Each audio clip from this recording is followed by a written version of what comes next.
Quando nós vamos falar de precedentes judiciais, o som está saindo bom, né? Tá bom, né? Quando a gente vai falar de precedentes judiciais, o primeiro aspecto que a gente tem que levantar é a respeito das próprias famílias que nós temos jurídicas.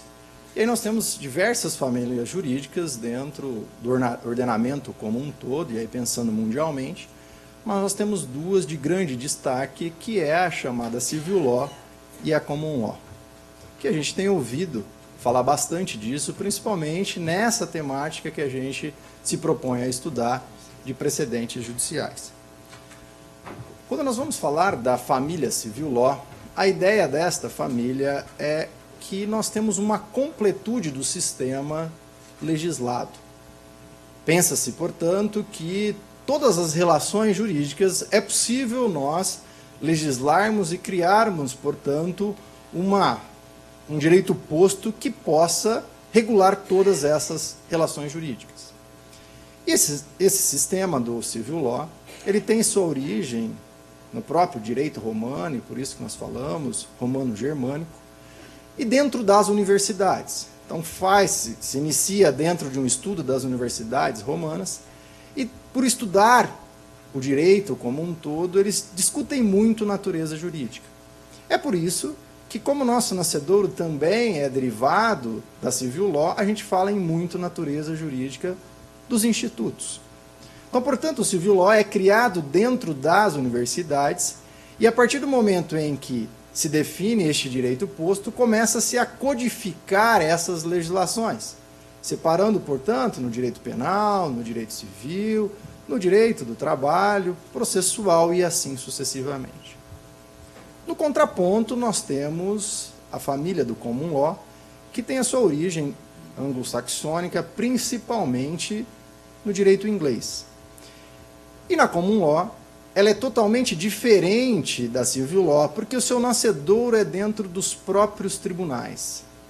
A partir das decisões judiciais é que começam a regulamentar essas relações jurídicas.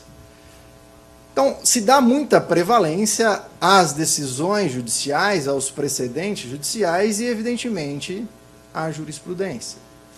Enquanto na Civil Law, a ideia vem do direito posto e a prevalência é no direito posto, deixando de forma secundária tão somente a jurisprudência, na Common Law nós temos uma inversão desses valores e aí nós temos a jurisprudência no seu ápice, sem prejuízo de termos algumas legislações também nesse sistema. Mas é interessante que nos últimos anos a gente começa a verificar uma aproximação desses dois sistemas.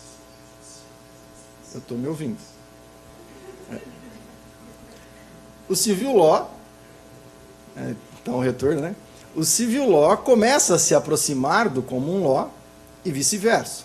De modo então que no sistema do Common Law a gente começa a ter mais legislações postas, e dentro do Civil Law, a gente começa a dar uma prevalência à jurisprudência. E no direito brasileiro, a gente já tinha isso antes da Lei 13.015 e também do novo CPC. Nós tínhamos, por exemplo, a ação direta de constitucionalidade, tínhamos o controle difuso de constitucionalidade, tínhamos os recursos repetitivos, que já existia lá dentro da sistemática do processo civil, no recurso especial e também na repercussão geral do recurso extraordinário. E com a Lei 13.015, nós trouxemos também essa sistemática para o processo do trabalho dentro de recurso revista repetitivo. E agora, o novo CPC amplia consideravelmente esta ideia de obrigatoriedade de observarmos os precedentes judiciais. E, portanto, a gente aproxima bastante da ideia do Common Law, só que nós vamos verificar que o nosso sistema é um pouco diferente do sistema do Common Law, propriamente dito, do direito inglês. Alguns doutrinadores dizem que nós temos aí um Common Law tupiniquim, porque nós temos algumas modificações introduzidas. Uma delas, por exemplo, é que quando nós vamos falar no sistema do Common Law, nós sempre pensamos nos precedentes para o futuro. E no momento em que você está interpretando uma decisão judicial, você diz, lá atrás surgiu um precedente judicial. E a partir dali começa-se a respeitar aquela decisão e ela se torna, portanto, um precedente obrigatório. No direito brasileiro, nós fizemos numa sistemática diferenciada, ou seja, no momento da decisão a gente sabe que está sendo criado um precedente judicial. Então aqui no direito brasileiro, embora nós vamos interpretar esses precedentes no futuro, e ele pode evoluir, assim como pode reduzir a sua ideia de obrigatoriedade, ele já nasce sabendo que ele vai ser um precedente judicial. Então quando nós temos, por exemplo, um recurso de revista repetitivo, no momento da decisão, proferiu a decisão judicial, a gente sabe que ali está nascendo um precedente judicial. Quando nós vamos falar de precedente, um outro aspecto que nós temos que verificar é o próprio conceito de precedente judicial. O que vem a ser um precedente judicial? Num sentido amplo, precedente judicial nada mais é do que uma decisão judicial. Precedente judicial, portanto, é uma decisão que será verificada no futuro. Num sentido mais restrito, precedente judicial, nós temos as razões, as fundamentações daquela decisão judicial, elas deverão ser observadas no futuro. É o que nós chamamos de ratio decidendi, razões, fundamentações propriamente ditas daquela decisão judicial. Mas o que mais interessa não é propriamente dito o conceito de precedentes judiciais, mas sim se ele é de observância obrigatória ou simplesmente persuasiva. E aí nós entramos na própria classificação dos precedentes. Sempre nós tivemos, evidentemente, decisões judiciais, já que nós temos o Poder Judiciário para tanto. E essas decisões judiciais, nós poderíamos observá-la de forma persuasiva. E todo dia, nas decisões judiciais, os senhores fazem isso. Conceda um determinado direito e traz uma jurisprudência para reforçar o entendimento firmado ali naquela decisão judicial. Isto é, um precedente utilizado de forma persuasiva. Ou seja, você utilizou só como reforço da sua tese. Lhe convenceu aquela decisão judicial e você está usando como reforço da sua tese. Já quando nós falamos em precedentes obrigatórios, não há essa liberdade propriamente dito de aplicar ou não aquele precedente pretérito, aquela decisão pretérita. Há uma obrigatoriedade de observância daquela decisão proferida lá como um precedente judicial. E aí a grande diferença que nós temos com o advento desta nova teoria no direito brasileiro. Enquanto antigamente nós utilizávamos os precedentes judiciais, então somente no seu aspecto persuasivo, como reforço de tese, hoje em dia, diversas decisões judiciais são consideradas como precedentes obrigatórios. E não pode simplesmente o magistrado deixar de aplicar aquele precedente judicial porque não concorda com a tese firmada naquele precedente judicial. Gera-se, portanto, uma obrigatoriedade de observância dessas decisões proferidas no passado e agora com reflexo para o futuro. Então, a ideia dos precedentes, propriamente dito, não é o precedente como um todo, precedente de forma geral, que é uma decisão judicial que vai ser observada no futuro. E sim, a ideia dela ser obrigatória. O precedente, portanto, passa a ter que ser observado no futuro obrigatoriamente. E quando a gente fala de precedente judicial, é de extrema relevância que a gente estude a própria estrutura do precedente. Quando se está analisando um precedente judicial e, portanto, uma decisão judicial, essa decisão ela tem dois aspectos de extrema relevância, que nós vamos ouvir com bastante frequência daqui para frente. É a ratio decidendi e a obter dictum. Quando se fala em ratio decidendi, a ratio decidendi são as razões daquela decisão. Diz as cortes superiores, seja o STF, STJ e também o TST, que são os fundamentos determinantes daquela decisão. E esses fundamentos determinantes, como regra, nós vamos localizá-lo na própria fundamentação da decisão judicial. Então, a partir do momento em que eu tenho uma decisão no recurso de revista repetitivo, Eu vou analisar aquele acórdão e neste acórdão, a fundamentação dele, nós vamos extrair qual foi a razão daquele julgamento, quais são os fundamentos determinantes daquele julgamento. Não se trata de uma matéria puramente teórica. Ela é, na verdade, puramente casuística. É em cada caso concreto que nós vamos conseguir delimitar quais são os fundamentos determinantes daquela decisão judicial. Nós temos algumas teorias que se levantam a respeito de como definir estes fundamentos determinantes, mas nenhuma é capaz de solucionar todos os pontos. Nós temos, por exemplo, uma delas que diz que para a gente definir o que é um fundamento determinante, a gente teria que colocar uma negativa no fundamento determinante. E se colocar uma negativa, a gente mudar o sentido da decisão, ali é o fundamento determinante. Se não colocar, e se colocar e se não tiver uma alteração, aquilo não é um fundamento determinante propriamente dito para aquela decisão. Esta é a mais utilizada, mas ela é falível, porque ela está ligada, propriamente dito, àqueles casos que têm um único fundamento. Se nós temos fundamentos cumulados ali, é difícil você simplesmente colocar uma negativa. Então, a análise do que vem a ser o fundamento determinante é puramente interpretativo e casuístico.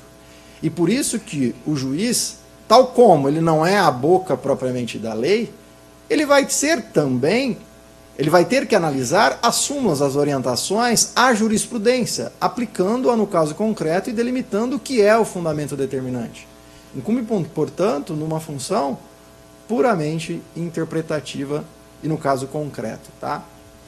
Essa delimitação da ratio decidente, como eu disse, não é tão simples. Nós buscamos ela como regra na fundamentação da decisão judicial. Mas é evidente que a decisão judicial ela é analisada sobre um contexto integral, no seu relatório, fundamentação e dispositivo. Então há necessidade de se fazer uma análise global desta decisão judicial para se extrair quais são as razões determinantes daquele julgamento. Mas e por que saber essas razões determinantes e o que vem a ser esse obter dictum? O obter dictum são os elementos acidentais da decisão judicial. São aqueles elementos dos quais a decisão não precisaria.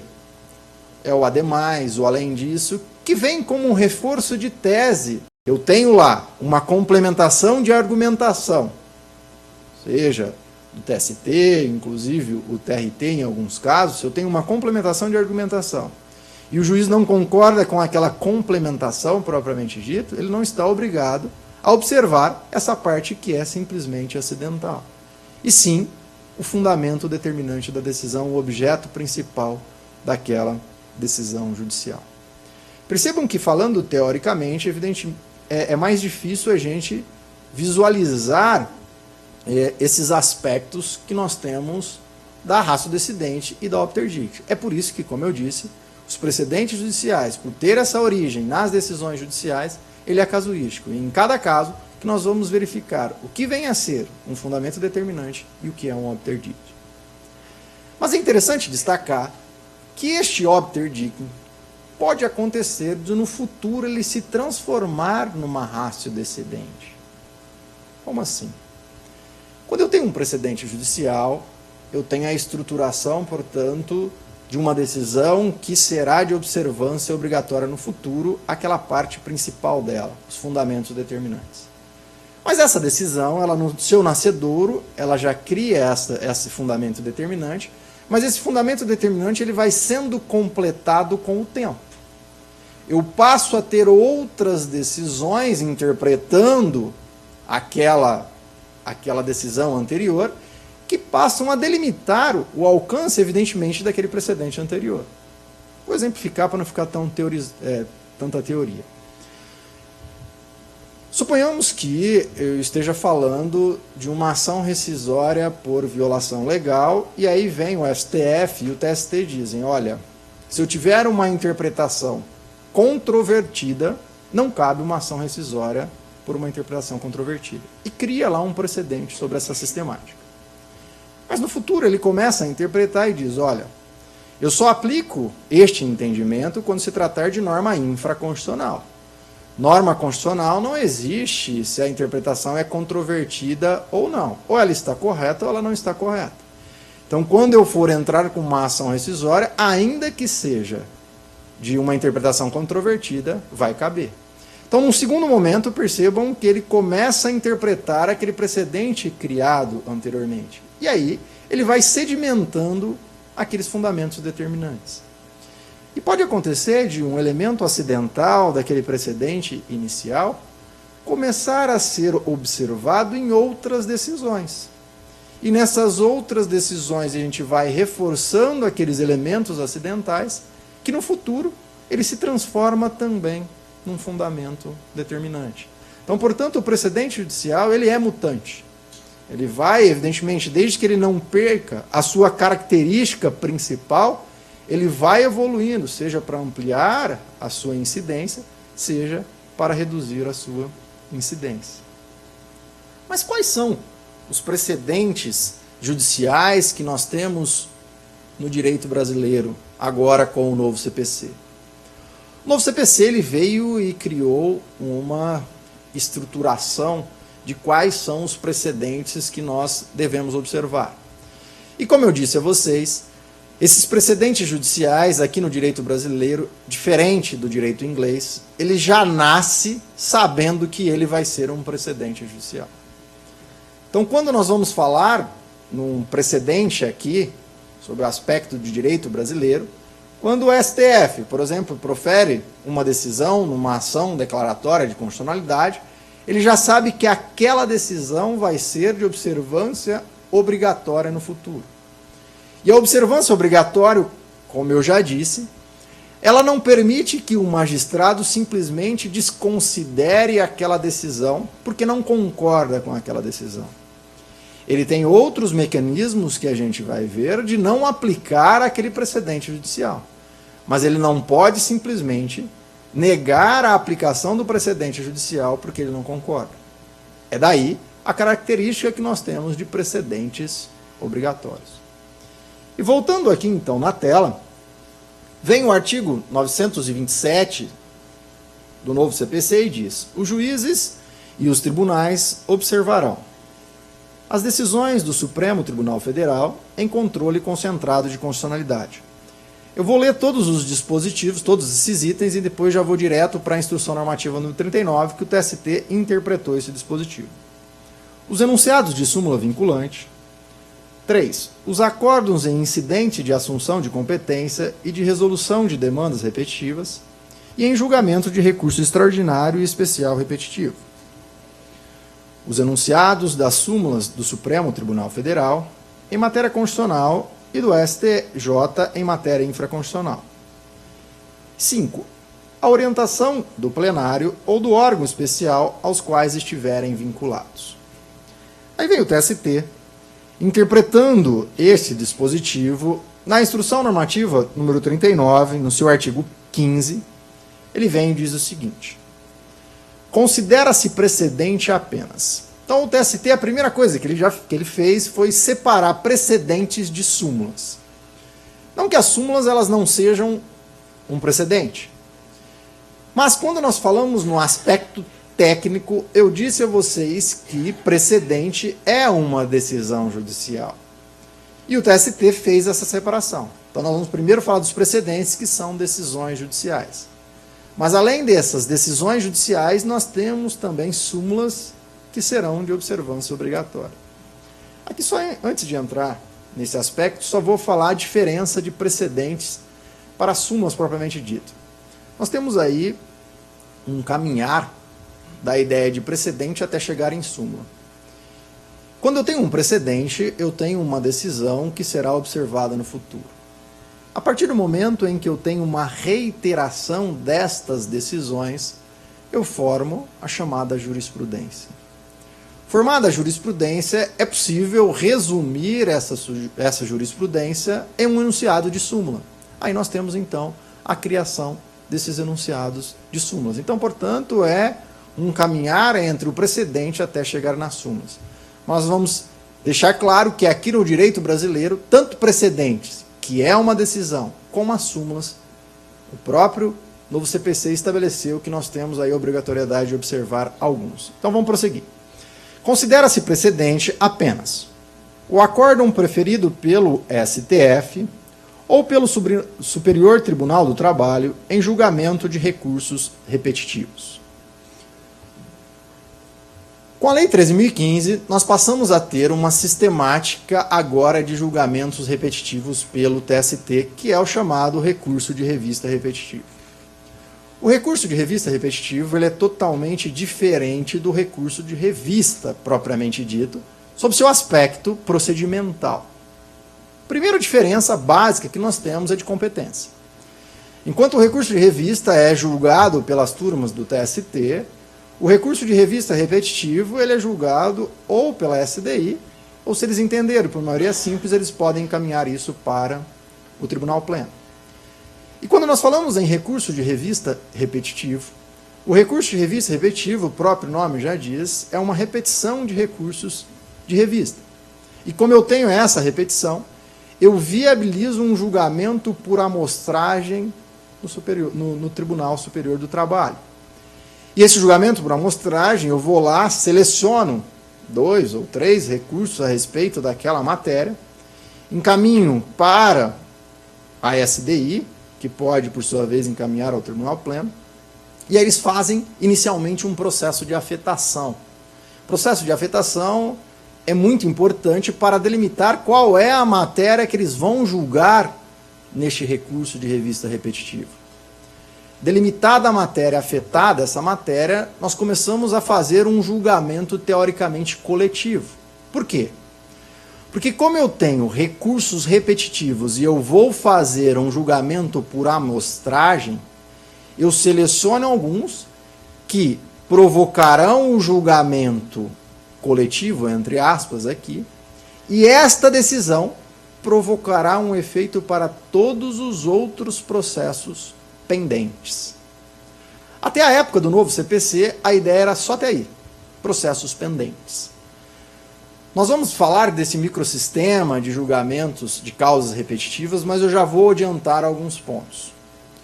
Quando nós vamos fazer esse julgamento de causas repetitivas, eu tenho uma diferença, portanto, das ações individuais, dos recursos individuais.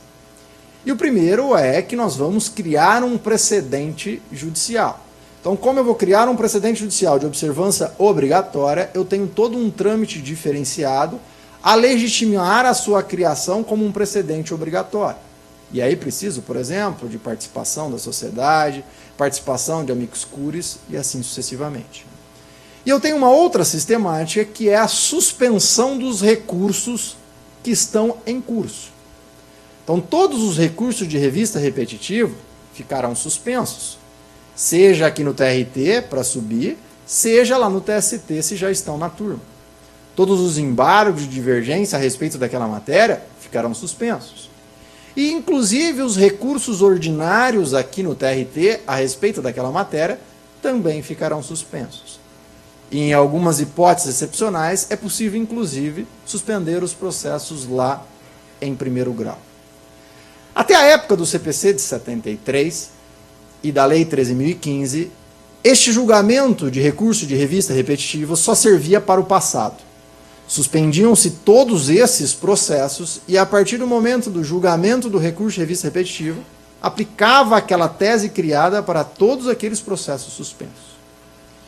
Com o advento dessa teoria dos precedentes judiciais aqui no direito brasileiro e, portanto, precedente obrigatório, ele vale agora tanto para o passado como para o futuro.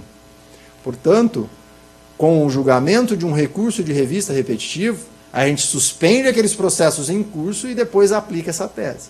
Mas os novos processos também deverão observar esse julgamento do recurso de revista repetitivo. Então, aí uma grande diferença que nós temos a respeito da sistemática anterior para a sistemática atual. Tá?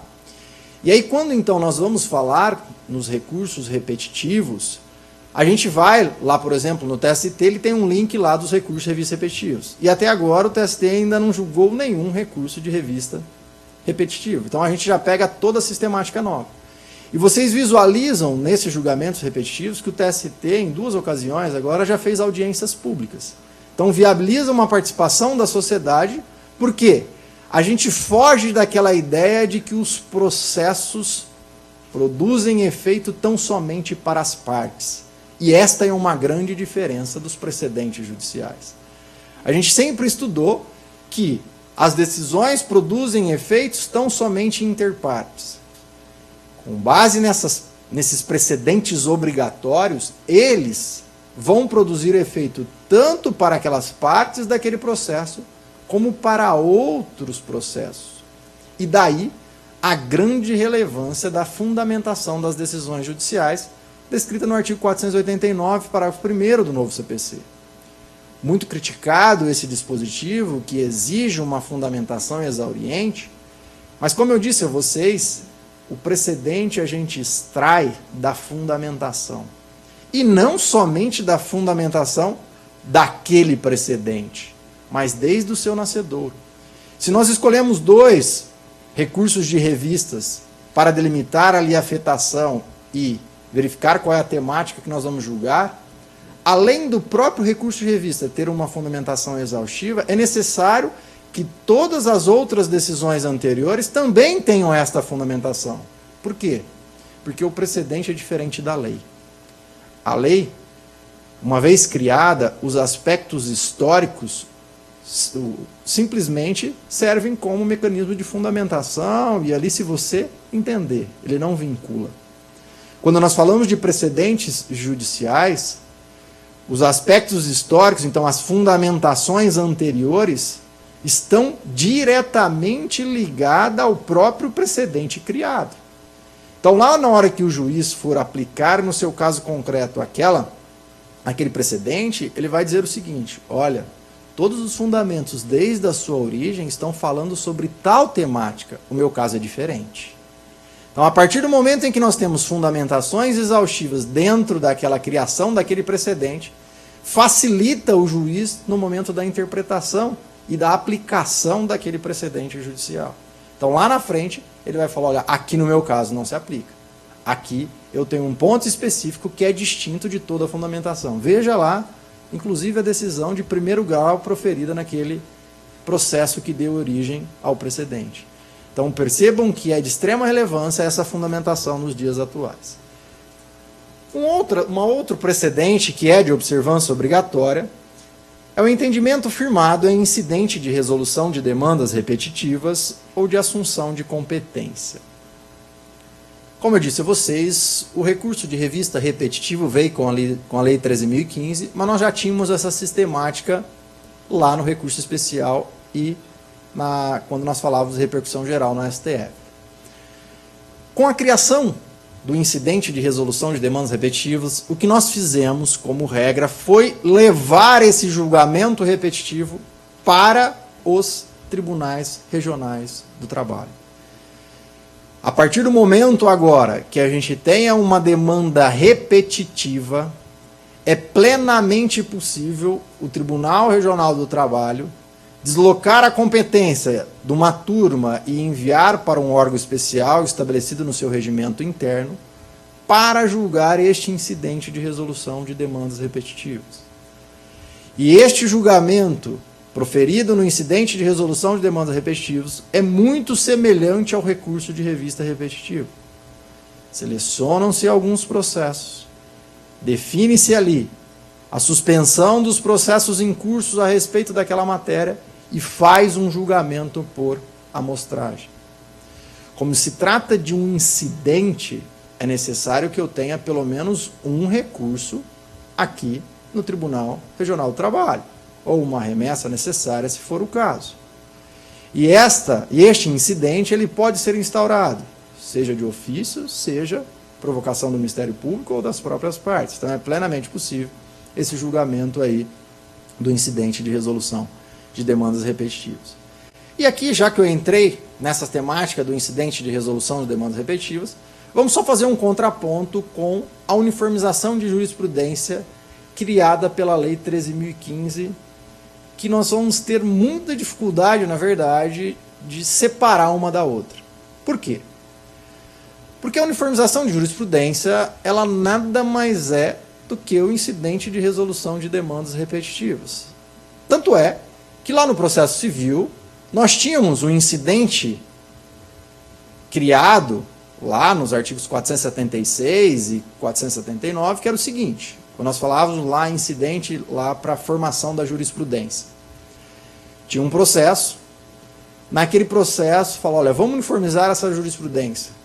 Instaurava-se um incidente no meio do processo, e aí fazia o julgamento pelo órgão plenário, assim sucessivamente, criava-se ali uma tese, aí ela passava a ser aplicada naquele caso concreto. Com o advento do novo CPC, sumiu esse incidente de uniformização lá no processo civil. Por quê? Porque quando a gente vai por um incidente de uniformização, eu pressuponho divergência. Se eu tenho divergência, eu tenho causas repetitivas. Então não preciso mais disso lá no processo civil. Se eu tenho já causas repetitivas, eu instauro um incidente de resolução de demandas repetitivas. E aí eu observo toda a sistemática de criação de um precedente obrigatório. Então, a partir deste incidente de resolução de demandas repetitivas, não existe mais lá no processo civil essa uniformização de jurisprudência. Mas dizem alguns doutrinadores que é possível ter essa uniformização lá, uma vez que os próprios regimentos internos têm o dever de uniformizar a sua jurisprudência. Então, eles podem criar um mecanismo equivalente, ou evidentemente de forma diferente, né? Mas equivalente, que pode ser utilizado nos tribunais. Vamos vir agora aqui para o processo de trabalho. Processo de trabalho, a Lei 13.015 de 2014, reafirmou a obrigatoriedade dos tribunais regionais de trabalho uniformizarem a sua jurisprudência. Este parágrafo 3º do artigo 896 já existia e simplesmente nós não tínhamos um mecanismo de controle, diríamos assim, para que os tribunais fizessem a sua uniformização. Mas veio a Lei 13.015 e criou um mecanismo de controle, seja pela presidência ou vice-presidência do tribunal, ou até mesmo pelo Tribunal Superior do Trabalho. E como assim um mecanismo de controle? Criou um pressuposto processual para o recurso de revista. Qual? Que não haja divergência interna dentro do próprio Tribunal Regional do Trabalho.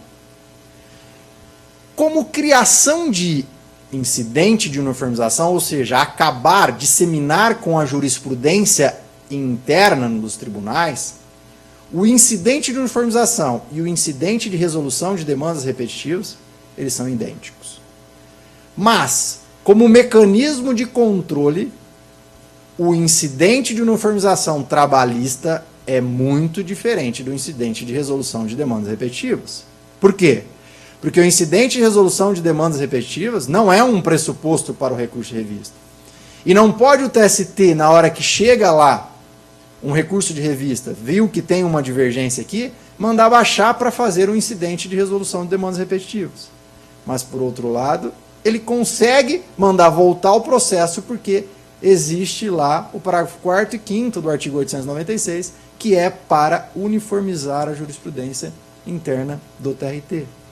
Quero dizer, o TST, na Instrução Normativa número 40, veio e falou, a gente vai manter os dois. E vai manter os dois porque se ele tirasse a uniformização de jurisprudência, a gente perdia esse pressuposto para o recurso de revista. Então aqui, na hora que eu tenho um processo, um recurso ordinário ou vários recursos ordinários a respeito de uma matéria, o próprio tribunal, no seu regimento interno, pode definir se ele vai instaurar um incidente de resolução de demandas repetitivas ou uma uniformização de jurisprudência. Como regra, ele vai optar pelo incidente de resolução de demandas repetitivas, quando o processo estiver aqui dentro. A partir do momento em que eu não fiz essa uniformização de jurisprudência de uma forma ou de outra, e houve a interposição do recurso de revista, aí a gente passa a aplicar tão somente a uniformização de jurisprudência do artigo 896. Porque aí, de certo modo, já passou o momento do tribunal uniformizar de forma voluntária, diríamos assim. E aí a gente começa a analisar a uniformização como um pressuposto do recurso de revista. E como regra, isso vai parar na presidência. Na presidência ou na vice-presidência, vai barrar o recurso de revista e vai mandar uniformizar a jurisprudência anteriormente. Tá? Deu para entender? Eles são muito semelhantes, mas com esse mecanismo de controle eles diferenciam, por isso que a gente vai passar a ter os dois, tá? Quando nós falamos em incidente de resolução de demandas repetitivas, então, por exemplo, eu tenho uma determinada empresa que simplesmente não está pagando a hora em itinere. E aí eu começo a ter diversos processos lá numa vara do trabalho. E aí um desses processos tem a decisão judicial, tem a interposição do recurso ordinário. O que o juiz do trabalho pode fazer? O juiz do trabalho pode oficiar ao Ministério Público que tem demandas repetitivas, para ele fazer a análise e entrar com ações coletivas, mas agora o juiz do trabalho tem a possibilidade de provocar o Tribunal Regional para instaurar um incidente de resolução de demandas repetitivas. Fala, olha, eu estou aqui com 500 processos desse e um subiu. Instaure um incidente aí e a partir do julgamento desse incidente, todos os outros processos serão julgados da mesma forma. A grande diferença que nós temos das ações coletivas para este incidente é que as ações coletivas só servem para beneficiar. O incidente não. Se vier uma decisão no incidente de que não é devido àquele intervalo, porque lá nós estamos falando de uma matéria de direito. Então, por exemplo, veio a convenção coletiva e falou que não é uma análise casuística que vai ter o intervalo, é simplesmente vai pagar 15 minutos. Então está analisando se vale ou não essa cláusula. Nós estamos numa matéria de direito. Neste caso, definido lá no incidente de resolução que vale ou que não vale, essa decisão será de observância obrigatória para todos os outros processos. Tá? Mas agora o novo CPC ampliou também uma sistemática que nós temos da assunção de competência e criou também um precedente de observância obrigatória. A assunção de competência ela é diferente do incidente de resolução de demandas repetitivas, porque enquanto este incidente de demandas repetitivas pressupõe uma repetitividade de demandas, a assunção de competência não pode ter essa repetitividade. Então, como regra, ele é preventivo. No meu exemplo, suponhamos que eu tenho um processo de uma usina e esta usina lá ficou sabendo, os trabalhadores, que desta convenção coletiva que retira este direito do trabalhador. E aí um trabalhador entra com esta ação. E aí chega este processo no tribunal. O tribunal, neste único processo, pode vislumbrar a possibilidade de ajuizamento de ações posteriores, deslocar a sua competência para um órgão maior, então definido no regimento interno, e fazer um julgamento de assunção de competência. E a partir desta decisão, todos os outros processos ajuizados, levando em conta aquela matéria, devem ser julgados da mesma forma. A assunção de competência tem que ser utilizada com bastante parcimônia, porque ela é muito perigosa. A assunção de competência, o próprio nome já diz, é deslocamento da competência de um órgão menor para um órgão maior, e a decisão dele torna um precedente obrigatório. A própria CLT, com a Lei 13.015, ela criou a assunção de competência dentro do TST, e a gente tem visto isso com bastante frequência. O parágrafo 13 do artigo 896 fala que, a depender do caso, da relevância social do caso, pode-se se deslocar a competência para o tribunal pleno. Então, a gente tem visto, em alguns casos, recurso de revista. Então, lá eu tenho um único recurso de revista, e eles falam, olha, esse tema é muito importante. Vou deslocar a competência para o tribunal pleno do TST. E aí desloca a competência para o tribunal pleno julga aí por uma assunção de competência e será aí depois essa decisão de observância obrigatória para todos os outros processos. Tá bom? Então, além do recurso de revista repetitivo, incidente de resolução de demandas repetitivas e assunção de competência, também teremos outros precedentes de observância obrigatória. Qual é o próximo? Decisão do STF em controle concentrado de constitucionalidade. E aqui também há uma diferença para a sistemática anterior. Que vocês podem me dizer, olha, o controle de constitucionalidade já era de observância obrigatória antes, gerava uma vinculação. Gerava uma vinculação quanto à conclusão da decisão judicial, ou seja, quanto ao dispositivo. Suponhamos que eu tenha uma lei aqui do Estado do Paraná estabelecendo restrição a direito dos trabalhadores. E aí é ajuizada uma ação direta de inconstitucionalidade para declarar que o Estado do Paraná não pode legislar sobre direito do trabalho, porque isso é reservado à legislação federal. Vem o STF e reconhece a inconstitucionalidade desta lei. A partir do momento em que ele reconhece a inconstitucionalidade dessa lei, essa lei não pode ser aplicada mais. Então aqui no Estado não pode mais aplicar aquela lei porque ela é inconstitucional. Até o advento do novo CPC, a ideia era esta. Não pode mais aplicar essa lei. A partir de agora, além de não poder aplicar essa lei, os fundamentos da ação direta de inconstitucionalidade passam a ser de observância obrigatória. Qual o fundamento? Não pode um Estado legislar sobre direito do trabalho, porque isso é reservado à legislação federal. Então, se o Estado de São Paulo vem e cria uma restrição aos direitos do trabalhador, numa ação judicial, ainda que na vara do trabalho ou na comarca estadual, numa ação judicial, o juiz tem a obrigação de observar aquela fundamentação naquela ação direta de inconstitucionalidade e aplicar a mesma sistemática.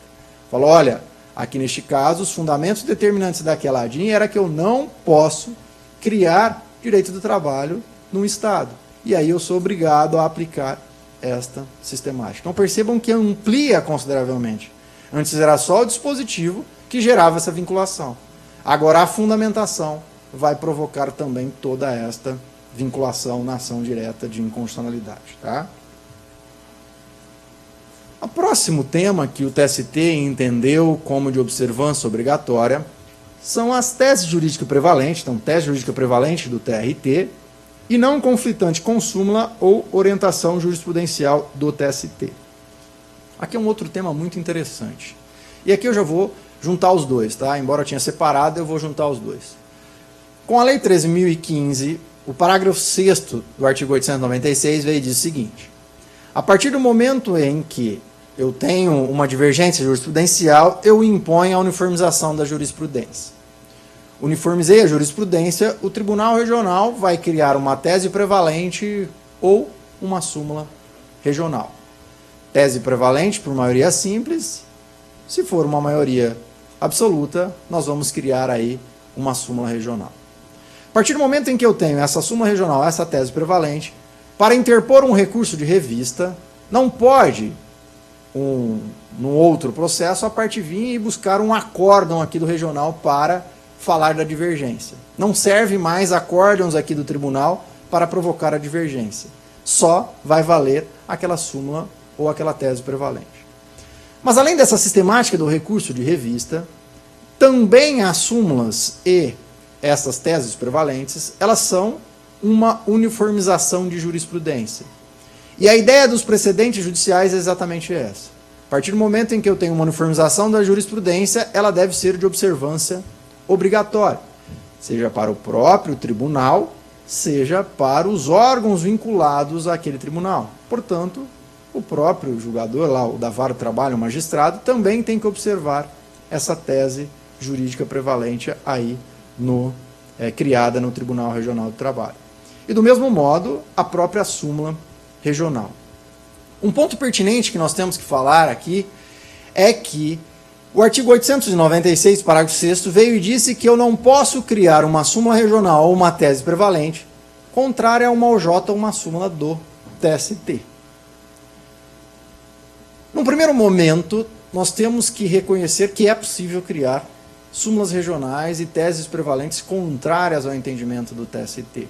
E aqui já adiantando a minha fala. Por quê?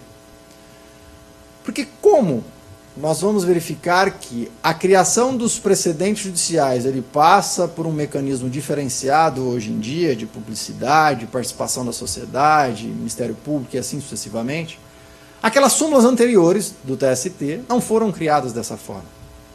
E mais, muitas súmulas do TST nem precedentes têm. Então a gente não tem como fazer aquela vinculação carraço-decidente que nós estávamos falando agora há pouco.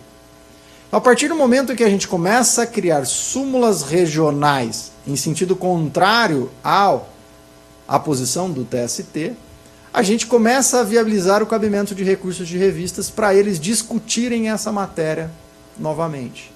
E aí, a partir do momento em que eu tenho a criação de uma súmula do TST já sobre o mecanismo de vinculação, aí não mais poderá se ter uma interpretação divergente. Até porque, a partir daí, os órgãos inferiores estão obrigados a observar aquela decisão do TST.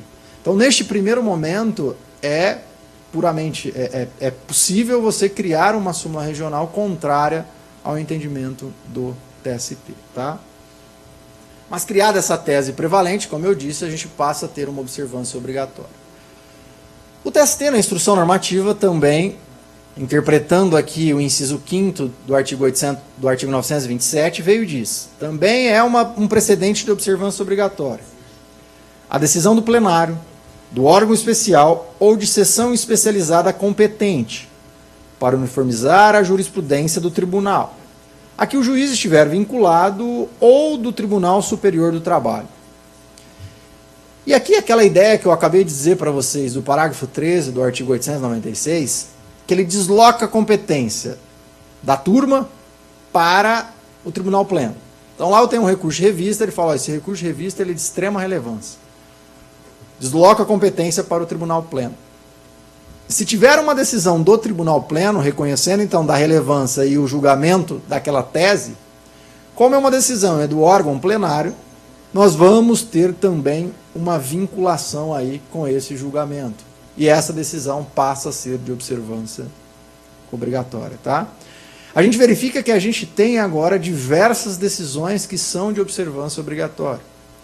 Mas no final, na hora que eu for falar do microsistema, nós vamos verificar que os tribunais obrigatoriamente devem criar banco de dados. Até porque, como a gente agora tem diversos precedentes obrigatórios, você precisa dar uma publicidade para a sociedade de quais os precedentes que vocês têm de observância obrigatória. Então é necessário que, seja os tribunais regionais, seja o próprio TST, crie um banco de dados dos precedentes judiciais, para saber quais são as decisões de observância obrigatória. Porque, como eu disse a vocês, já na sua origem, a gente sabe o que é um precedente obrigatório ou não. E aí, por isso, que ele vai ter que entrar neste banco de dados, que o próprio Conselho Nacional de Justiça já impôs a criação desse banco de dados, inclusive aos tribunais regionais, tá bom? Mas o TST, além de precedentes judiciais, como eu disse a vocês, de decisões judiciais, ele veio e falou, nós também temos súmulas que são de observância obrigatória. Súmula do STF, orientação jurisprudencial e súmula do TST, súmula do Tribunal Regional não conflitante com súmula orientação jurisprudencial do TST. Mas aí ele fez uma observação expressa. Desde que elas tenham explicitamente referência aos fundamentos determinantes da decisão, ou seja, que elas tenham arrasto decidente. Então, portanto, se eu tiver uma súmula ou uma orientação, como regra súmula, que não tenha um precedente que a criou, ela não é de observância obrigatória. Porque, como eu disse a vocês, a súmula ela está totalmente vinculada à decisão que a provocou. Porque, como regra, nós vamos extrair esses fundamentos determinantes lá da decisão judicial. E é bem interessante destacar que a súmula, como ela é um resumo da jurisprudência, então ela tem diversas decisões e ela resume. Ela nada mais é do que objetivamente extrair a própria ratio decidente das decisões anteriores. O que faz a súmula é isso. Ela vai lá, pega os fundamentos determinantes das decisões e fala, vamos criar uma súmula aqui, um enunciado aqui de súmula, resumir o que é fundamento determinante. Só que não basta simplesmente a gente analisar a súmula. O juiz, na hora de aplicar aquela súmula, ele vai interpretar aquela súmula analisando os precedentes que a criaram. O fundamento determinante realmente é esse? Porque quem diz o que é o fundamento determinante é a decisão, e não a súmula propriamente dita. É por isso que ela tem que estar totalmente vinculada a esses precedentes que a criaram. Tá? Não existe, portanto, uma súmula de observância obrigatória que não tenha precedentes judiciais. Tá bom? Estou indo muito rápido? Um outro aspecto aqui relacionado à súmula, que eu até disse para vocês, são as súmulas anteriores ao novo CPC. Agora, quando nós falamos na criação das súmulas dentro dessa sistemática dos precedentes judiciais, essas súmulas elas passam por um trâmite diferenciado de criação. E aí é necessário você ter uma publicidade, participação da sociedade, como eu disse a vocês. As súmulas anteriores não se submetiam a isso. E nem mesmo os regimentos internos dos tribunais e do próprio TST não impunham essa necessidade, até porque não era necessária essa participação social para a criação dessas súmulas. E aí, nós não tínhamos, portanto, súmulas de observância obrigatória. Com o advento do novo CPC, a gente passa a ter súmulas de observância obrigatória. A simples criação dessas súmulas de observância obrigatória não provocam a obrigatoriedade de observância de todas as súmulas passadas. Senão, nós teríamos propriamente uma inconstitucionalidade. Num simples dispositivo, transformar todas as súmulas passadas em obrigatórias, aí nós teríamos sim uma inconstitucionalidade nessa disposição. E o próprio TST tem reconhecido isso. Tem reconhecido, pelo menos nesse primeiro momento, que as súmulas anteriores não são de observância obrigatória. Só que o TST, este ano, ele tem caído num equívoco, de certa forma, e aqui salvo o melhor juízo, porque ele começou a alterar constantemente a sua jurisprudência em razão do novo CPC. Nós temos aproximadamente umas 80 súmulas e orientações que foram alteradas este ano. E nessa alteração, o TST altera sem o quê? Sem precedente. Ele simplesmente modifica a súmula falando que existe um ordenamento novo. Só que não existe nenhum precedente para criar aquela súmula nova. O que significa que essas alterações também não serão de observância obrigatória, embora posteriores ao novo CPC, porque eu não tenho precedente. E o TST às vezes diz, olha, eu simplesmente estou alterando o artigo. Alguns sim, outros não. Os outros o TST muda radicalmente a sua posição, alterando simplesmente, de forma legislativa, uma súmula do TST.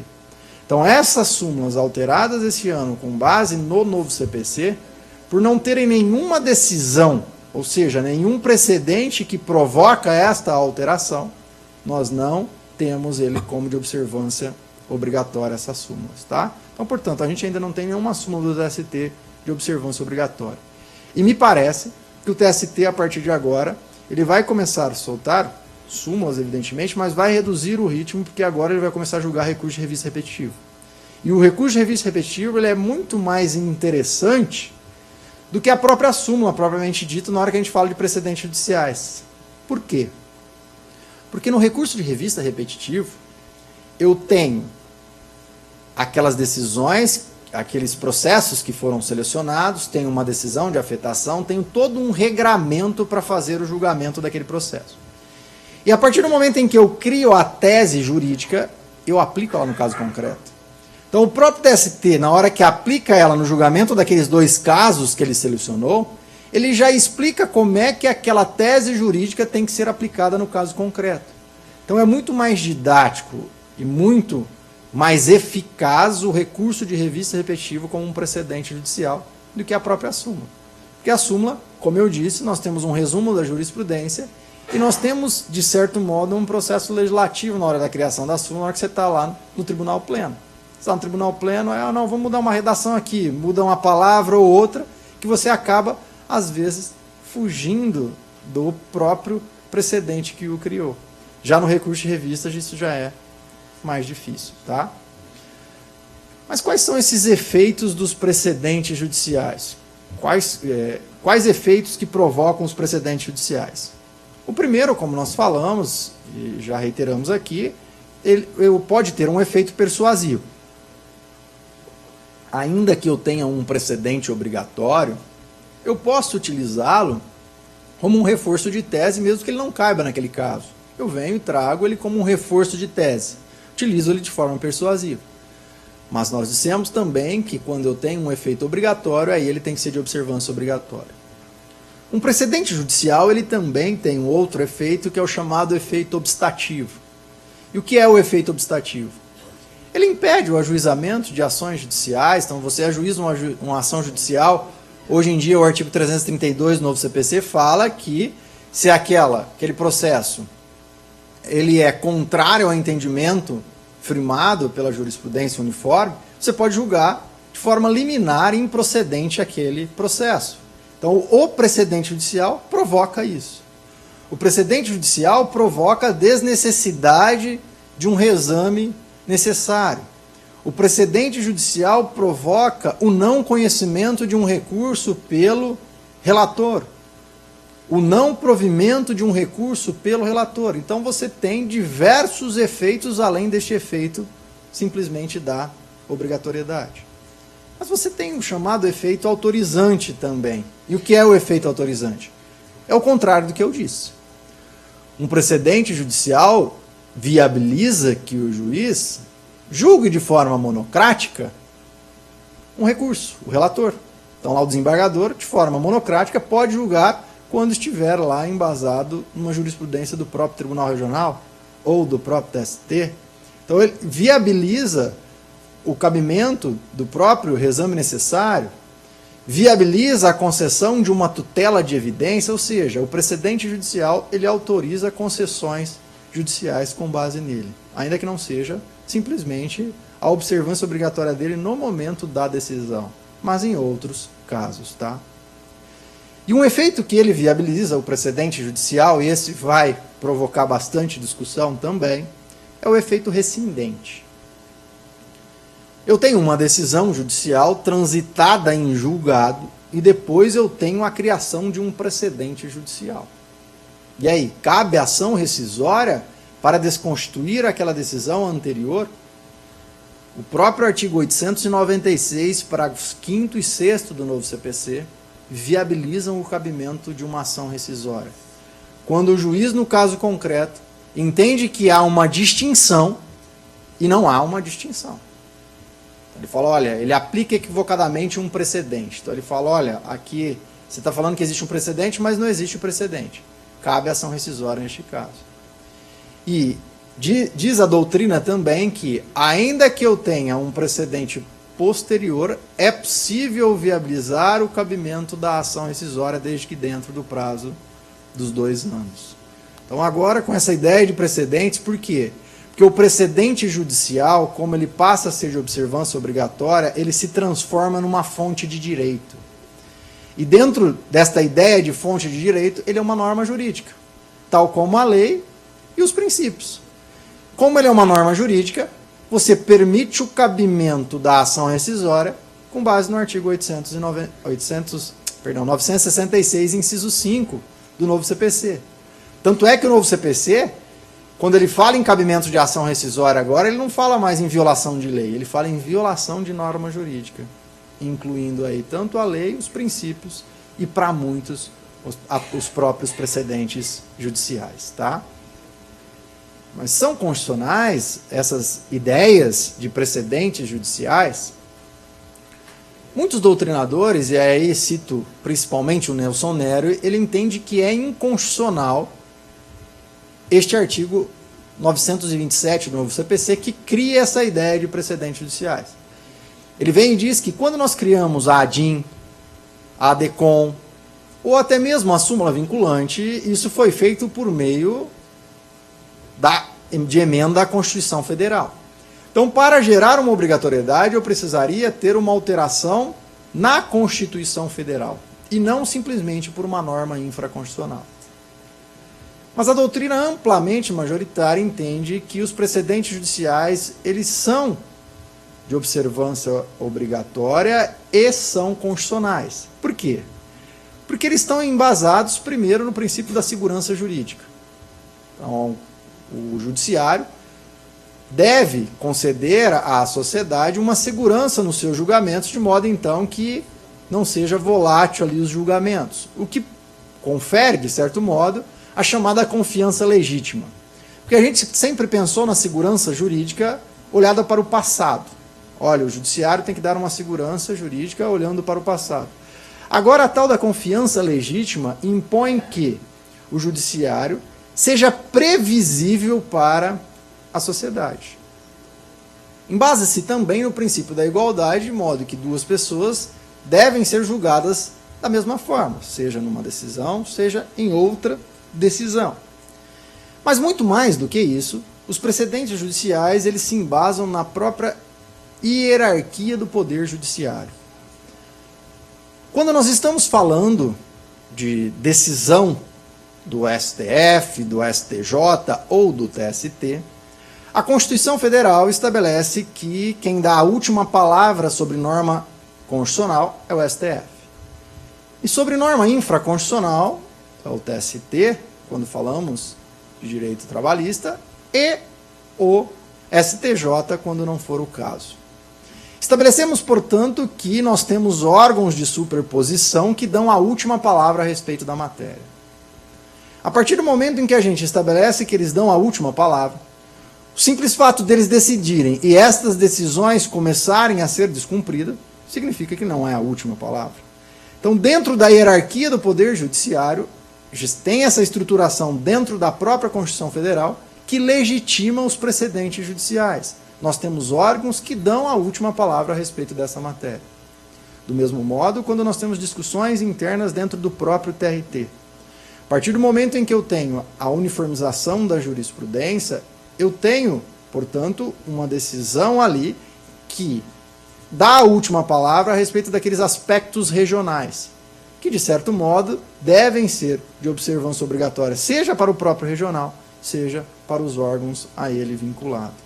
E, com base nisso, a jurisprudência amplamente majoritária entende como constitucional esses dispositivos. Tá? Então, vamos agora estudar um pouco como é que eu uso isso no dia a dia, toda essa teoria que nós trouxemos aqui, que é a tal da técnica de utilização dos precedentes judiciais.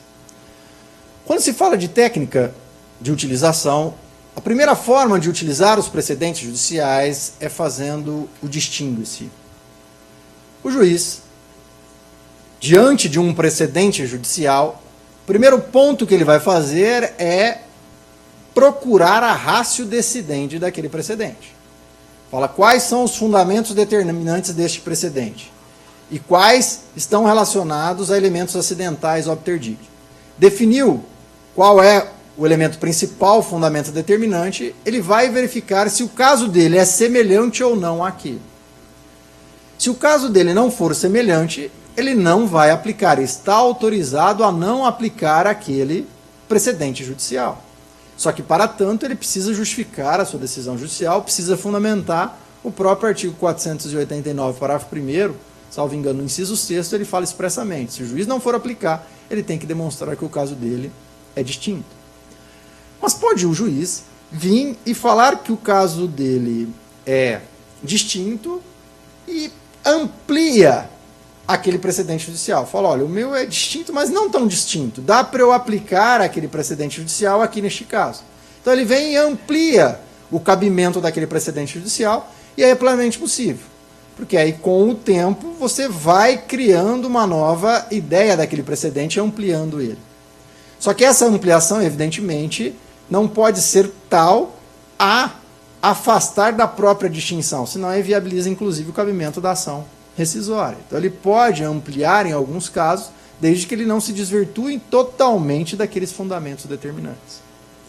E pode o juiz fazer o contrário, reduzir o alcance do precedente. Falar, olha, o precedente não é totalmente da forma como a parte está trazendo aqui. E aí ele vem e reduz o precedente judicial. Nessa redução, ele pode cair no que nós chamamos de transformação do precedente. E a partir do momento em que ele transforma o precedente e não aplica aquele precedente, na verdade, ele está negando a aplicação do precedente judicial, o que não é admitido. Ele está superando o precedente judicial, o que não é admitido também pelo próprio julgador. Então, quando o juiz vai fazer a ampliação ou a redução deste precedente judicial, ele tem que tomar muito cuidado para não modificar totalmente os fundamentos determinantes daquela decisão judicial. Tá? Mas, enfim, a primeira técnica que o juiz tem é exatamente essa: fazer a distinção do precedente judicial para o caso concreto dele. Se ele entender que há distinção, seja fática, seja jurídica, ele não vai aplicar no caso concreto aquele precedente judicial, aí ele está autorizado. A segunda técnica é a superação. E a superação total nós chamamos de overruling. O que é esta superação total? Superação total é quando vem um novo precedente judicial que, teoricamente, revoga o anterior. Ele se sobrepõe, você tem uma alteração social e aí ele revoga aquele precedente anterior. Essa revogação, ela pode ser expressa ou ela pode ser tácita. Expressa quando eu tenho lá uma decisão que fala, olha, nós estamos alterando o entendimento no precedente anterior. Mas ela pode ser tácita quando eu tenho outras decisões posteriores que vão modificando aquela decisão. Aqui no direito brasileiro, é possível uma superação tácita? Tem-se entendido que não. O próprio artigo 927, parágrafo 4º do novo CPC, ele impõe que eu tenha uma fundamentação exaustiva para fazer a superação do procedimento, do precedente. E aí, como eu preciso ter essa fundamentação exaustiva, eu preciso ter modulação dos efeitos, é necessário que eu tenha uma superação expressa. Então, dentro do direito brasileiro, para que eu possa ter uma superação total de um precedente, é necessário que se tenha expressamente declarado ali naquela decisão que houve a superação deste precedente anterior, tá? E ela pode ser feita de forma tanto difusa como concentrada. Difusa como quando vai tendo recursos ali, aí chega lá no STF, por exemplo, ele vem e altera ali o seu entendimento firmado anteriormente. E é bom que se faça por meio difuso, porque aí você tem uma discussão maior desta alteração na hora que chega lá no órgão criador do próprio precedente. Mas é plenamente possível também ter de forma concentrada. Então, por exemplo, o TST tem no seu regimento interno a forma de alteração das suas súmulas. E aí ele pode, por provocação das partes, do Ministério Público ou até mesmo de ofício, provocar a revisão desta tese dele posteriormente. E aí de forma concentrada, tá? E olha o que diz, portanto, o parágrafo 4º. A modificação de enunciado de súmula, de jurisprudência pacificada ou de tese adotada em julgamento de casos repetitivos, observará a necessidade de fundamentação adequada e específica, considerando os princípios da segurança jurídica, da proteção, da confiança e da isonomia. Portanto, ele impõe que se tenha um julgamento destinado à alteração daquele precedente anterior, impondo assim uma fundamentação adequada e específica para aquele caso, tá? E aí quando a gente tem a superação daquele precedente, quando eu tenho essa superação, é extremamente necessário que o tribunal module os efeitos daquela decisão. Até para a gente saber se, a partir de quanto vai valer aquela propriamente dito, aquela superação. Porque nós temos relações que foram pensadas e foram discutidas com base no precedente anterior. Então é de extrema relevância que no momento de eu ter essa superação deste precedente, seja o TRT, seja o TST, module os efeitos dessa decisão para estabelecer a partir de quando nós teremos essa modificação de entendimento, tá? Mas e quais são as hipóteses que eu tenho de superação? Porque nós falamos que o precedente judicial ele tem como objetivo dar uma segurança jurídica. Mas é evidente que, como nós estamos falando de relações sociais, é plenamente possível que a gente tenha alterações, seja social, seja econômica, seja jurídica. Plenamente possível nós termos alterações substanciais que viabilizam a alteração daquele precedente anterior. Então é necessário que a gente tenha alterações substanciais para que eu possa ter a alteração daquele precedente anterior. E é possível ainda que eu tenha inclusive a alteração da lei que gerou a base daquele precedente judicial. Então lá eu tive uma interpretação de uma norma, de uma lei que gerou um precedente judicial. A partir do momento em que eu tenho a criação deste precedente e depois uma mudança da lei, eu perco a base daquele precedente judicial e aí ele pode ser alterado. É bem interessante destacar que a doutrina diz que na verdade aqui não tem nenhuma superação. Na verdade aqui o judiciário começa a aplicar uma nova norma que não estava ali descrita naquele precedente judicial. Tá? Então é plenamente possível começar a aplicar a nova norma, até porque aquele precedente não foi criado com base nela, tá? Mas quem pode fazer essa superação? Qualquer julgador? O distinguish, qualquer julgador pode fazer a distinção. Chegou lá um processo na vara do trabalho, tem uma decisão, uma súmula regional, e aí o juiz entende que o caso dele não é de se aplicar aquela súmula regional, ele faz a distinção e não aplica. Qualquer julgador pode. E a superação? A superação não. Não pode um julgador, lá do primeiro grau, por exemplo, ou até mesmo o TRT, vir falar que não vai aplicar o entendimento do recurso de reviso repetitivo, porque ele está superado. Porque nessa hipótese nós simplesmente estaríamos negando a obrigatoriedade do precedente judicial. Então o único que pode superar o entendimento ali firmado no precedente, ou é o próprio órgão que criou, ou um órgão superior. Mas nada impede de, antes da gente ter esta análise concentrada ou até mesmo difusa, mas uma análise efetiva de superação pelo órgão criador, que ele já comece a anunciar que ele vai alterar aquele entendimento. Então ele começa a dar decisões, expede algum ato, no sentido de que vai alterar aquele entendimento. Quando o próprio órgão criador começa a dar decisões já anunciando que vai alterar o seu entendimento, nós temos a chamada superação antecipada.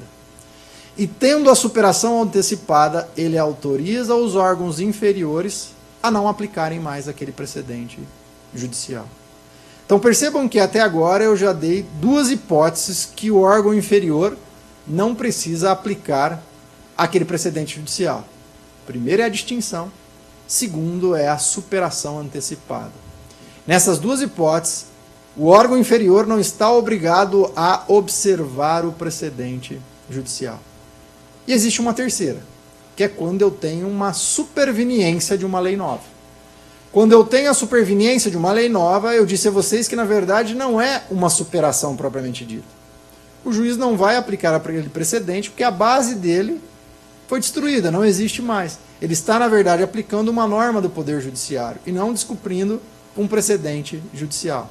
Então, portanto, os juízes hierarquicamente inferiores àquele que criou o precedente judicial pode deixar de aplicar o precedente quando fizer o distinguish, a superação antecipada ou quando nós tivermos uma lei nova. Tá? Então, nessas hipóteses, é plenamente possível o juiz afastar o precedente judicial. É interessante observar que o TST, na Instrução Normativa número 39, ele veio e criou um ônus para a parte. E olha o que ele diz. O ônus da parte, para os fins do disposto no artigo 489, parágrafo 1º, incisos 5 e 6 do CPC, identificar os fundamentos determinantes ou demonstrar a existência de distinção, no caso em julgamento, ou a superação do entendimento, sempre que invocar precedente ou enunciado de súmula. O TST, de certo modo, criou aí um ônus para a parte que vem levantar um precedente. Seja para falar que ele vai aplicar, então ele tem que definir qual é o fundamento determinante, seja para falar que não vai aplicar porque houve uma distinção. Ele, então, que tem esse ônus de levantar essa distinção. O TST criou essa sistemática para quê? Para viabilizar o chamado contraditório substancial. As partes discutirem este precedente judicial, quais são os fundamentos determinantes dele, se há distinção ou não, antes do juiz proferir a sua decisão judicial. Então eles viabilizam que ele provoque no judiciário uma discussão a respeito dessa matéria e possa então influenciar o julgador no momento de proferir a sua decisão. Mas o questionamento que se faz é o seguinte: e se as partes não invocarem esses fundamentos determinantes? E se as partes não levantarem esta distinção? Ainda assim, é obrigatório que o juiz faça. Precedentes judiciais é dirigido ao próprio órgão jurisdicional. Então, ainda que a parte não levante uma distinção, é plenamente necessário que o juiz faça aí esta distinção. E aí a gente entra naquela outra história do contraditório, que o próprio TST fala que decisões surpresas, nós estamos ligados às decisões de mérito. Se o juiz vai aplicar uma distinção, é necessário que ele dê a oportunidade para as partes se manifestarem a respeito daquela distinção. Até para que a outra parte possa o convencer de forma diferente, se for o caso. Então, neste caso aqui, é necessário eu ter um contraditório prévio para saber se eu vou fazer a distinção ou até mesmo a aplicação se as partes não levantaram lá na inicial, na contestação ou durante o processo e assim sucessivamente, tá? Mas agora nós chegamos a um ponto central da nossa fala, que é o quê? Qual o reflexo que eu tenho de não observar um precedente obrigatório? E aí, principalmente os magistrados de primeiro grau e até mesmo no TRT se questionam isso. Mas e se eu não aplicar um precedente obrigatório? Como eu disse a vocês, o precedente obrigatório ele passa a integrar a ideia de fonte de direito. E como ele é fonte de direito, ele é agora, guardado as devidas proporções, ele está dentro da mesma sistemática de uma lei, de um princípio. Agora nós temos os precedentes, aquelas decisões de observância obrigatória. Quando o juiz aplica de forma equivocada ou de uma forma que a parte entende como não adequada uma lei, o que a parte deve fazer? Interpor recurso. Por quê? Porque aquela decisão é uma decisão que foi proferida com erro de julgamento ou um erro de procedimento, erro in judicato ou de procedimento. Por quê? Porque aqui ele aplicou equivocadamente uma norma de direito material, erro de julgamento, ou norma de processual, erro de procedimento como regra. E impõe que a parte interpõe um recurso. O mecanismo, portanto, de impugnação de uma decisão que contraria uma lei é o meio recursal.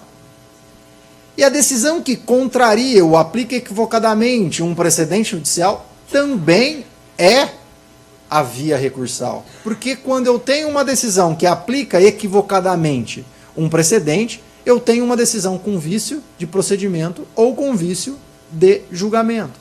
A ideia de se tornar obrigatório o precedente judicial não significa que nós vamos criar um meio de impugnação diferenciado. Significa que eu tenho uma decisão com erro de julgamento ou com erro de procedimento. E continua sendo tudo igual. Então continua a parte tendo que interpor o recurso ordinário, tendo que interpor o recurso de revista e assim sucessivamente. Em algumas hipóteses, a gente viabiliza um outro mecanismo de impugnação, que é a reclamação. Antigamente nós tínhamos só a reclamação constitucional, que era para o STJ ou para o STF, e com a emenda constitucional número 92, também agora no TST. Mas o novo CPC, ele cria também uma possibilidade de se entrar com reclamação em diversas hipóteses lá no artigo 996. Só que ele traz um rol de quais são as decisões que se submetem à reclamação. E antes de a gente ver o rol, é interessante observar o seguinte: a reclamação é uma ação. Esta ação, a parte pode entrar tanto com a reclamação como com o recurso. E possibilita também que a parte possa entrar com os dois, seja a reclamação, seja com a via recursal. A reclamação, a diferença é que ela vai direto no órgão criador do precedente. Então, se eu estou falando de uma súmula vinculante, o juiz descumpriu a súmula vinculante do STF, eu bato direto no STF com a reclamação. E aí ele vem e caça a decisão. Já na via recursal, evidentemente que a gente vai subindo, né? E quais as hipóteses de cabimento de reclamação? Diz o artigo 896 que cabe quando eu tenho enunciado de súmula vinculante, decisão do STF em controle concentrado, acórdão preferido em julgamento de incidente de resolução de demandas repetitivas ou incidente de assunção de competência. Pela sistemática do novo CPC, tão somente nessas hipóteses que caberia a reclamação para tentar caçar aquela decisão que não aplicou adequadamente aquele precedente judicial ou que aplicou de forma equivocada aquele precedente judicial. E o artigo 896 admite numa outra hipótese também, só que aí com uma peculiaridade. No recurso extraordinário com repercussão geral reconhecida, ou acórdão proferido em julgamento de recurso extraordinário ou revista repetitivos, é cabível a reclamação desde que esgotada a instância ordinária. Então, quando a gente estiver falando de recurso de revista repetitivo e um juiz da vara do trabalho não aplicou aquela decisão do recurso de revista repetitivo, o que cabe? Recurso ordinário, só. Cabe recurso ordinário que vai para o TRT, na hora que esgotar a instância ordinária, aí vai caber tanto o recurso de revista como a reclamação diretamente para o TST. Mas essas outras hipóteses que nós falamos de tantos precedentes judiciais obrigatórios, que deixa a gente às vezes incomodado, né? Mas falou de súmula do STF, falou de súmula do STJ, súmula do TST, súmula regional, falou de diversos aspectos que nós temos precedentes judiciais obrigatórios. Sob uma análise mais técnica do artigo 996, a doutrina diz que nessas hipóteses não cabe reclamação diretamente para o TRT ou diretamente para o TST. A via adequada para impugnar essa decisão que não aplicou ou que aplicou equivocadamente o precedente judicial é igual àquele que aplicou ou não aplicou a lei corretamente. É a via recursal. Então, o mecanismo adequado, até para que a gente possa dar um controle difuso, é a via recursal. Mas o problema que nós temos é que no inciso 2 do artigo 996, ele vem e fala que cabe reclamação para garantir a autoridade da decisão. E esta autoridade da decisão do tribunal gera aí uma discussão muito mais ampla do cabimento da reclamação. E diversos regimentos internos já têm estabelecido que, quando houver o descumprimento de uma súmula regional, vai caber a reclamação. E isso, a meu juízo, num primeiro momento, não cabe aqui reclamação nessa hipótese. Mas a partir do momento em que o próprio Tribunal Regional, no seu regimento interno, viabiliza o cabimento da reclamação, me parece que vai caber a reclamação aí neste caso. Então, se o próprio regimento interno criou lá, por exemplo, o TRT, salvo engano, da 6ª região, veio e disse, cabe reclamação de uma decisão que contraria uma súmula do TRT. Neste caso, vai caber reclamação. Isso daí tenho que reconhecer que isso daí nós vamos ainda discutir isso por um bom tempo, a reclamação. E, falando de súmulas, seja do TST, seja do TRT, num primeiro momento, nós temos que reconhecer que os tribunais vão pensar na reclamação sim, até para garantir a decisão dele. Mas no segundo momento eles vão recuar, porque a reclamação abre uma porta do tribunal para qualquer discussão. Então tudo vira reclamação. E tanto é assim que nós tínhamos essa viabilidade de reclamação na própria Lei 13.105, quando foi promulgada, você viabilizou o cabimento de reclamação em todas as hipóteses. Eles vieram e restringiram. Falaram, olha, se for recurso de natureza extraordinária, repetitivo, recurso de revista repetitivo, você pode até vir aqui com reclamação, mas primeiro você precisa discutir isso na instância ordinária. Começaram então a restringir o cabimento da reclamação, tá? Então me parece que o mecanismo de impugnação, como regra, dessas decisões contrárias ao precedente ou aplicando equivocadamente o precedente é a via recursal, tá? Sem prejuízo de nós termos também a possibilidade de termos a via rescisória por força do artigo 966, parágrafos 5º e 6º, que admite expressamente o seu cabimento, tá? Só que para a gente fechar este ponto, antes de entrar neste microsistema de julgamentos de causas repetitivas, eu gostaria de fazer mais uma observação.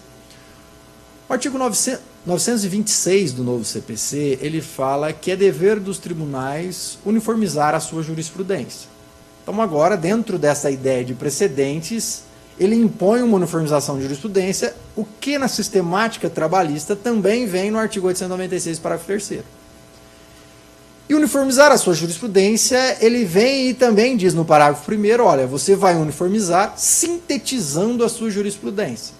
Sintetizando por meio de súmulas. No nosso caso, súmulas regionais, quando a gente fala do TRT. E ele impõe também que, além de uniformizar a jurisprudência, o tribunal, ele deve manter estável a sua jurisprudência. Embora a gente tenha falado que é possível a superação de um precedente, é só se houver alterações substanciais. Do contrário, é necessário que o tribunal mantenha a sua jurisprudência. E diz ainda que o tribunal deverá, além de uniformizar a jurisprudência e também se manter estável, essa jurisprudência ela tem que ser íntegra e coerente, ou seja, o tribunal tem que andar numa linha reta e ficar coerente com as suas decisões de forma que não tenham decisões divergentes. O que fez esse dispositivo? Simplesmente legislou a tal da disciplina judiciária. Todos os julgadores, quando iam fazer o julgamento, falavam, olha, por disciplina judiciária, aplica o entendimento. Este artigo 926, parágrafo 1º, ele veio e legitimou esta disciplina judiciária. E é por isso que, quando nós falamos nessa jurisprudência coerente, os tribunais devem julgar de forma coerente e íntegra, eu estou falando numa obrigatoriedade, seja vertical, seja horizontal. E os próprios tribunais regionais devem observar as suas súmulas regionais. Mas aí o grande problema que a gente fica é o seguinte, suponhamos que eu tenho uma súmula regional, e esta súmula regional não é aplicada por uma turma. Como é que eu faço para aplicar essa súmula regional? E isso é comum. Não sei se é aqui, mas isso é comum de acontecer. Temos que reconhecer novamente que isso é um tema novo e vai provocar também discussões.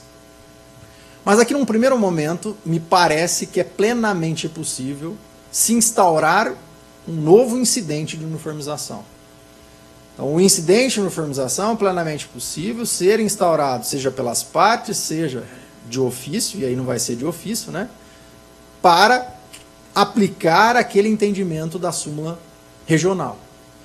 O segundo mecanismo é a reclamação, desde que admitida dentro do próprio regimento interno. Então, o regimento interno, se entender, ele pode falar que, não aplicada aquela súmula regional, vai caber uma reclamação para que o tribunal aplique, o órgão lá que criou a súmula, em regra o órgão plenário ou especial, adote ali e aplique a súmula regional. E o terceiro mecanismo é um mecanismo indireto, que é o recurso de revista. Quando a parte entra com o recurso de revista, e aquela decisão ela é contrária à súmula regional, o que vai acontecer?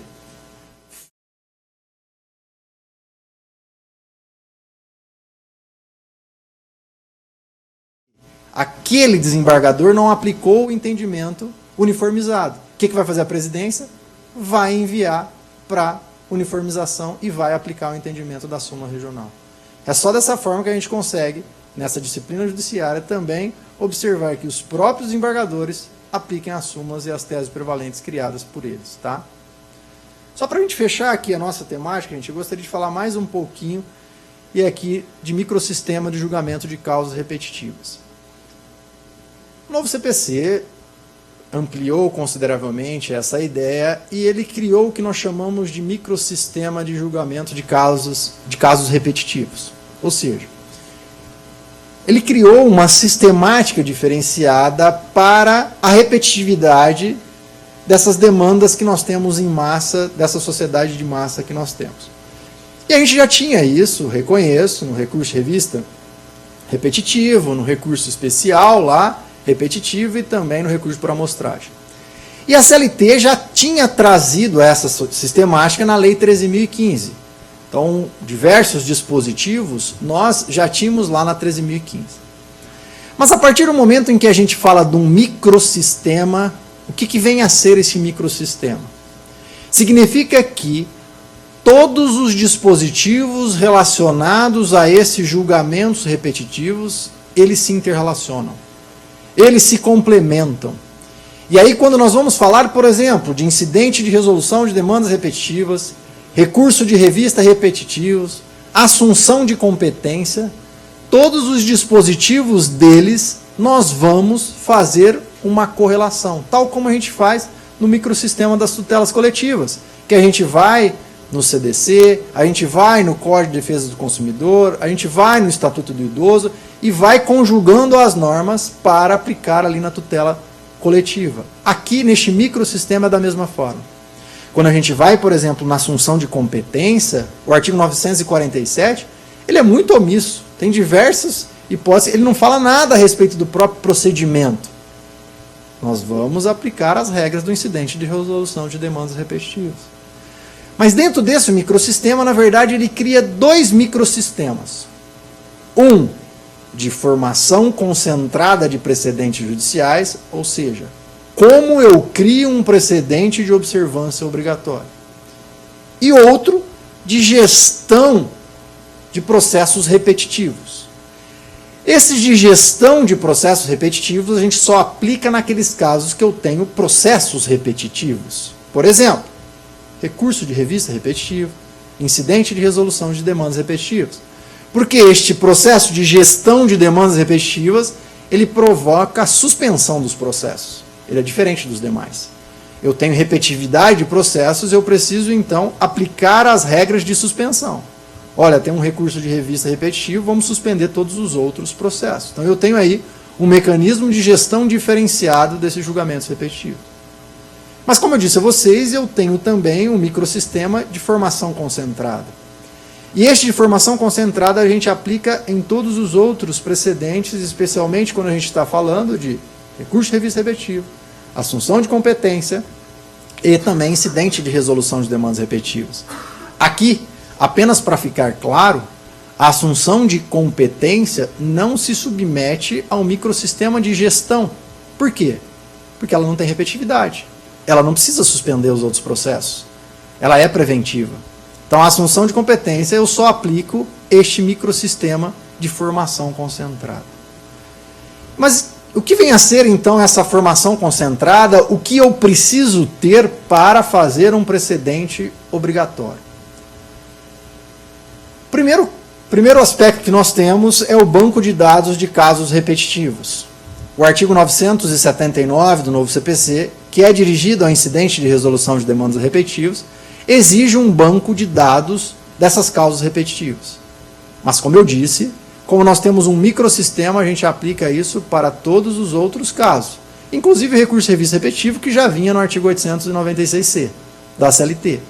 Então, este banco de dados ele é obrigatório. O próprio Conselho Nacional de Justiça, já preocupado com isso, criou a Resolução 235 de 2016, e aí os tribunais regionais e também o próprio TST deve ter um banco de dados identificando quais são os precedentes de observância obrigatórias.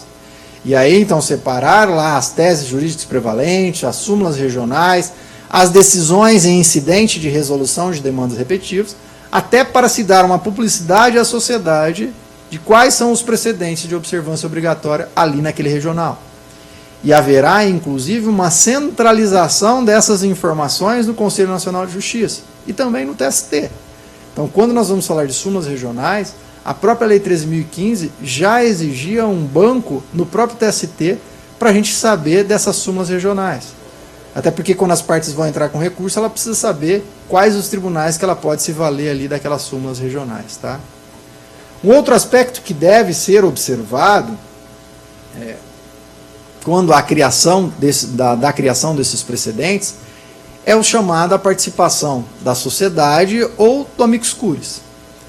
Então há agora esta ideia de um amicus curiae, ou amigo da corte, que tem um conhecimento a respeito daquela matéria, então você está discutindo lá um meio ambiente do trabalho, plenamente possível você trazer ali um agrônomo, se for um meio rural, ou trazer pessoas qualificadas, um médico, para discutir a respeito daquela matéria, em audiências públicas. Faz-se audiências públicas para se proferir um julgamento de ordem coletiva. Participar ou viabilizar a participação da sociedade, uma vez que, como eu disse, essas decisões não são simplesmente interpartes. Elas vão provocar reflexos em outros processos, sejam os passados, sejam os futuros. É por isso, portanto, que há necessidade de se ter essa participação da sociedade nesses julgamentos ali que vão gerar os precedentes judiciais. O outro caso é a intervenção do Ministério Público do Trabalho, que se ele instaurar os incidentes, ele já está participando. Se ele não instaurar, obrigatoriamente o Ministério Público do Trabalho, aqui no nosso caso, deve participar desses incidentes como forma de garantir ali a fiscalização da ordem jurídica, que é o seu papel, tá? O outro aspecto é a motivação reforçada. E aqui o artigo 984, parágrafo 2º, ele é bem expresso nesse sentido. O conteúdo do acórdão abrangerá a análise de todos os fundamentos suscitados, concernentes à tese jurídica discutida, sejam favoráveis ou contrárias. E aí é necessário, portanto, que, quando for proferir uma decisão no incidente de resolução de demandas repetitivas, por exemplo, que todos os fundamentos sejam rebatidos. Sejam os contrários para reforçar a tese, sejam os favoráveis. E aí, portanto, há uma necessidade de uma motivação, além de exaustiva, reforçada nesses precedentes judiciais. Tá? E para acabar, é possível ainda a gente ter a revisão da tese naquelas hipóteses que nós falamos lá de superação, desde que passe por uma mudança substancial, seja social, econômica, jurídica, então desde que eu tenha essa alteração substancial, tá bom? Pessoal, era isso que eu queria trazer para vocês, fico aí aberto aos questionamentos, inclusive ligados à uniformização de jurisprudência.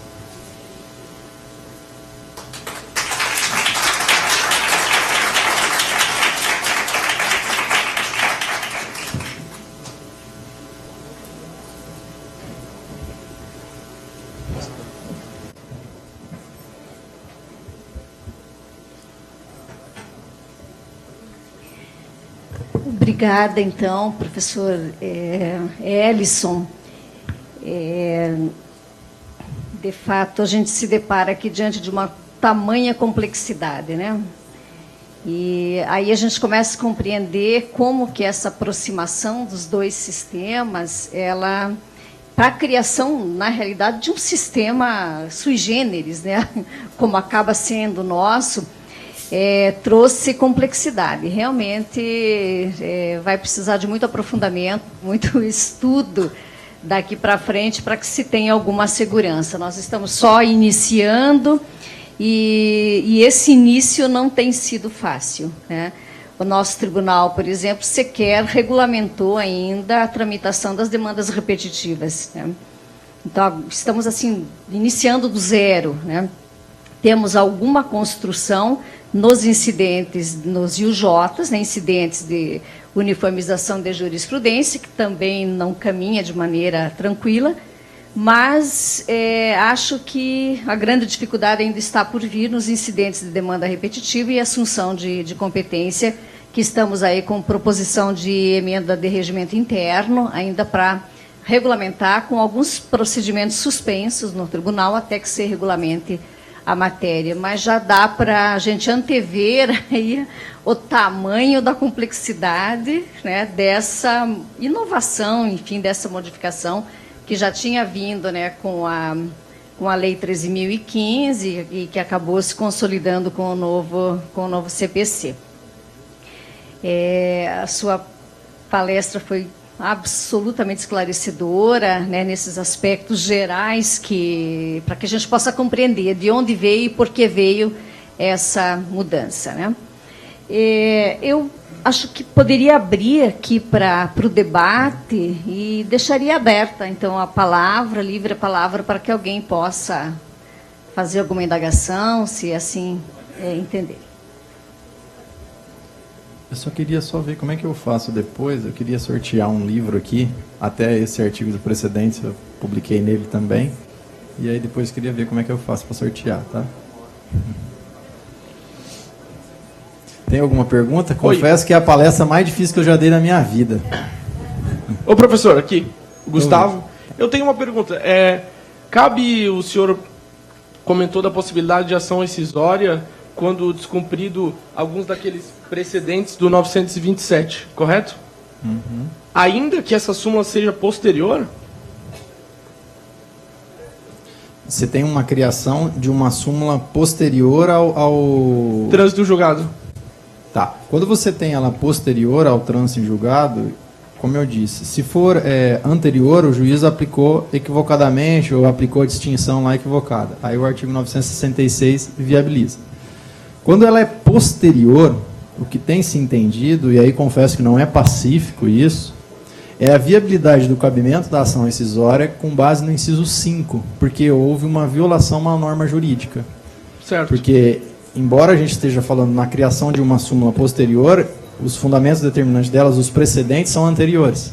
Então você já tem ali aquele entendimento, teoricamente, deveria ser aplicado daquela forma. Então eles entendem que é cabível com base no inciso 5 do 966. Tá, certo. E o prazo, o termo inicial, ele iniciaria... Nessa segunda hipótese do trânsito julgado. Do trânsito julgado, não da nova súmula, como no caso de declaração de constitucionalidade de alguma lei lá? Não. Naquele caso lá, e você... Seria da da regra decisão, básica. que é o 525, salvo engano, que fala isso. Que Sim. é da decisão. Neste caso aí, não. Então teria só 2 anos para entrar, para vir essa nova súmula, né? Até para gerar uma estabilidade, senão... Senão acontece a mesma coisa que da declaração, que é... Que é depois da decisão do STF. Não, mas era só isso. Obrigado.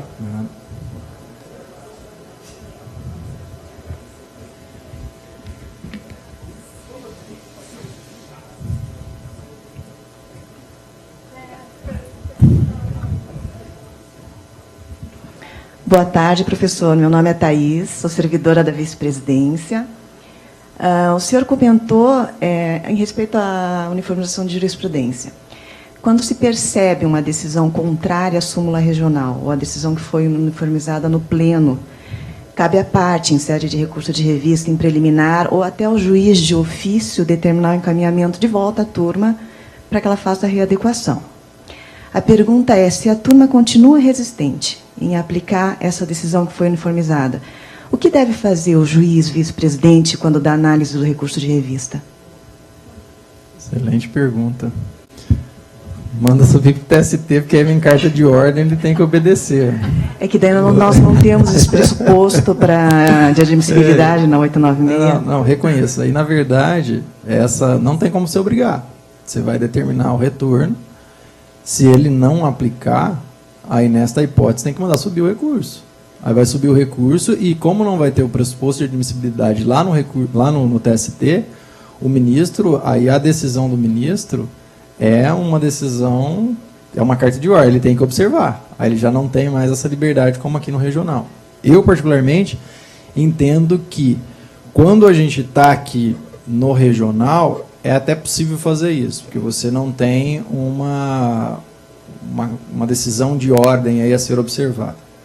O ministro Cláudio Brandão, no livro dele, ele não entende dessa forma, não. Ele entende que o vice-presidente ou o presidente atua por delegação do ministro relator. E aí a determinação dele também é de ordem. Naquele livro dele de recursos, ele fala exatamente isso. Fala, olha, aí é uma decisão de ordem por delegação do ministro relator do TST. Então ele também não poderia descumprir. Só que se ele descumprir, a única forma de se solucionar é mandar subir esse recurso. Que aí ele vai parar lá no ministro relator e vai aplicar o parágrafo 4º. Professor, meu nome é Valéria. Essa matéria é extremamente nova e eu sou dos antigamente ainda, né? Então, jamais se ouviu falar disso na faculdade que eu fiz. Mas eu vou lhe dizer uma preocupação minha. O que mais me preocupa nessa história toda são os advogados. Porque tudo que se escreve de súmula, você interpreta do jeito que quer, e eles brigam com isso até o Supremo. Então, a intenção de diminuir os recursos, de diminuir... Eu não consigo visualizar uma coisa imediatamente, não. Porque aquilo que você diz que se encaixa, que se enquadra, que não se enquadra, e ainda mais a questão, na trabalhista, no cível, é muito comum você ter um pedido, 2 pedidos no máximo. Trabalhista, você tem 50. E aí você vai sobrestar todos os processos para esperar a decisão não da uniformização, dos recursos repetitivos, aí você sobresta todos os assuntos esperando aquele. Não é muito complicado isso? Eu reconheço que a sistemática, nesse primeiro momento, ela vai trazer muita dificuldade, principalmente para nós, nessa acumulação objetiva que a gente tem. E a ideia é que, quando você tem diversos pedidos mesmo, há a suspensão de tudo. Primeiro julga lá o recurso repetitivo, para depois julgar o resto. Mas nada impede da parte fazer um requerimento de prosseguir o julgamento dos demais. Aí você pode fazer autos apartados. Aí é plenamente possível você, então... E aí vai ter que ser o PJE, outra mudança, né? Aí, viabilizar esse fracionamento desse processo. E existe no próprio CPC, não me recordo o dispositivo, ele fala que você pode fazer um requerimento de prosseguimento quando for necessário. E aí você prossegue ali quanto aos demais e fica parado só aquele ali. Nós vamos ter um problema maior, já que a gente está falando de problema, né? Na vara do trabalho, agora com o julgamento parcial de mérito. Que agora é possível você, lá nos pedidos incontroversos, ou quando você já esteja em condição de julgamento, você julgar parcialmente o mérito. Então lá tem 3 pedidos. Um pedido, ele julga parcialmente, cabe recurso ordinário direto. O outro pedido, vem o TST e fala, ele é de extrema relevância, tem que suspender até na vara do trabalho. E o outro pedido ele vai julgar. Você tem 3 processos dentro de um processo só. Acumulação objetiva, na verdade, são acumulações de ação. E aí nós vamos acabar tendo esse problema. E temos um problema imediato, vamos dizer assim, que é o PJE. O PJE ainda não foi alterado. Mesmo que você tenha uma decisão hoje em dia lá que é parcial, você não tem como entrar com recurso ordinário, porque o PJE ainda não viabiliza isso. O TST está fazendo um estudo para adequar a própria instrução, a sistemática do PJE é a instrução normativa número 39. Então, provavelmente, eles devem alterar o PJE para começar a viabilizar esses fracionamentos do processo. Tem mais alguma?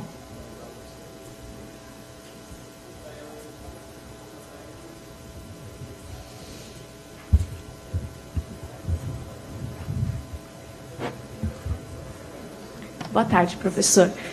Meu nome é Andréia, eu trabalho no setor de uniformização de jurisprudência, aqui do tribunal.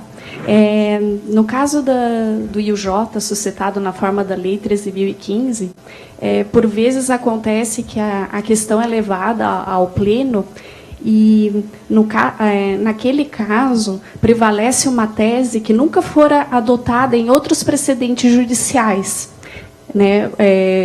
Os desembargadores, né, discutem e às vezes adotam um posicionamento médio, que não tem um precedente judicial, apenas aquele próprio caso do IUJ, que será julgado naqueles termos. Isso enfraquece de alguma forma essa questão do precedente obrigatório, ou pode-se dizer que esse é o precedente judicial? Me parece que aí na criação do precedente houve até vamos dizer, um equívoco, porque não dá para você criar uma tese prevalente, porque a partir do momento que você analisa decisões conflitantes, você tem tese A e tese B. Você não pode criar uma tese C no momento da tese prevalente. Você criou a tese C, você não tem precedentes judiciais a legitimar aquela tese. E aí, a meu juízo, não gera nenhuma obrigatoriedade. E a gente tem um problema maior, já que hoje só foi problema, né? Dessas palestras difíceis, fico olhando para vocês sem reação, não sei se vocês estão entendendo ou não. Que é o quê? Na época que a gente tinha lá o CPC de 73, a gente tinha o incidente de uniformização. Aí a gente falava em tese prevalente e falava em súmulas. Maioria absoluta e maioria simples. Depois da extinção lá desse incidente de uniformização, lá não existe mais tese prevalente. E a gente, na verdade, manteve a mesma sistemática e deu o mesmo peso de uma tese prevalente, que é a maioria simples, para uma súmula do TRT. E isso tem um equívoco na origem, porque a Lei 13.015, quando ela foi criada, não era tese prevalente que eles falavam. Eles falavam em tese firmada no incidente de resolução de demandas repetitivas e súmulas do TRT.